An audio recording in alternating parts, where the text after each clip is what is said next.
What is up, my AOB family? I'm just landing here to give my book review on Waking the Tiger with Peter Levine. First of all, this book was pretty hard for me to get into. I did the audio Bible, just because it's much easier with me. I do a lot of driving and I'm a busy man. It started off slow for me, especially the audio Bible was very, very slow. Where Just Breathe was a little bit more spark and a little bit more fire in Dan Brulet's voice and the kind of stories he goes into. Very, very interesting when Peter Levine speaks of all these big doctors and all these scientists and things that were saying that trauma is unhealable, and that was proven wrong through a lot of somatic therapy and a lot of spiritual work and a lot of holistic work, which is really, really cool, especially when Peter Levine is very scientifically based. And there's been a lot of wrong proving onto how we can actually have major breakthroughs in different sorts of therapies and modalities.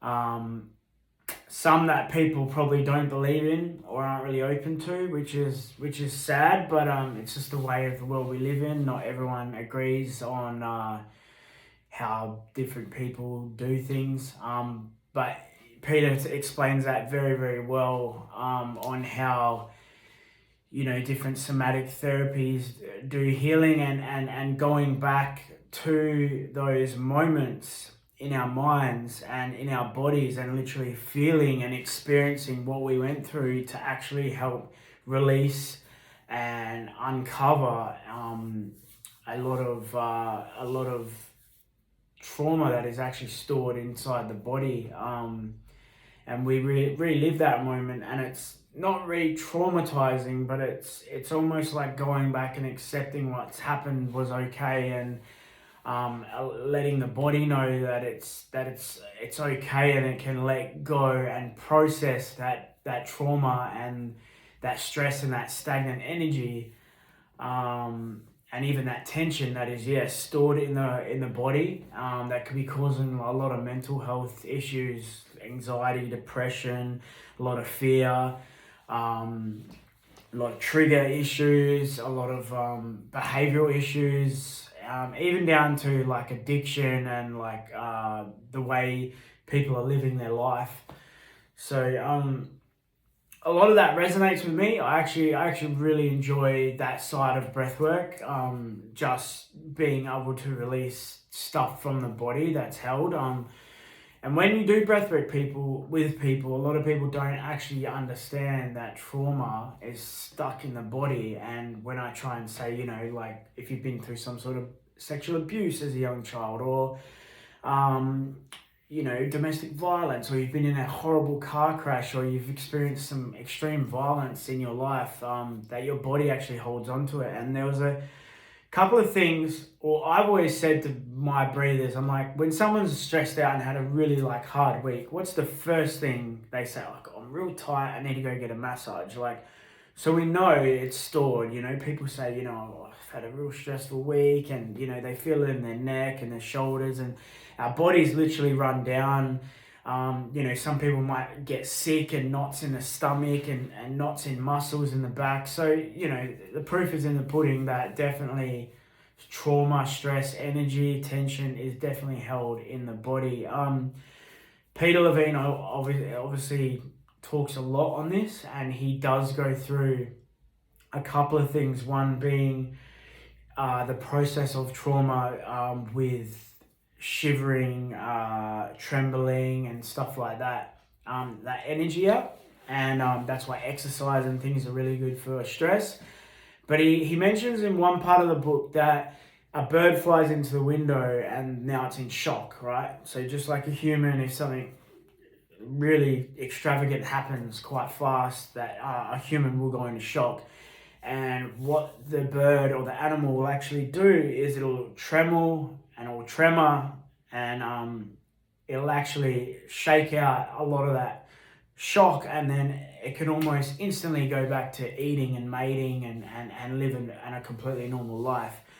So what they're saying there is like, for instance, that really resonated with me because what he said actually, sorry, let me just go back there. What he said was if a young child come and pick that bird up after it smacked into the window and it was trembling on the ground, and it interrupted that process of that shock and that tremor and that process of trauma, then they'll actually be stuck in the bird and it would go into kind of like some sort of PTSD, or have some sort of like issues with flying and things like that afterwards. So it's quite interesting that to not disrupt or disturb that process of trauma and energy. So what I've taken away from that is I had a woman that come to me that was in a car accident, and she is in quite a bad car accident. She was okay physically, and she jumped straight out the car, and she was on the road trying to get, I think there was a chair or a couch on the road that caused it. She's dragging that off the road. She's trying to see if other people are okay. And during this whole entire time, she's just jumped, everyone's all right. She's jumped back in her car and she's driven home and like gone and see her parent and like just kind of like continued her day. And now like a few months later, she started having really issues with getting behind the wheel or being in Ubers or cars with other people.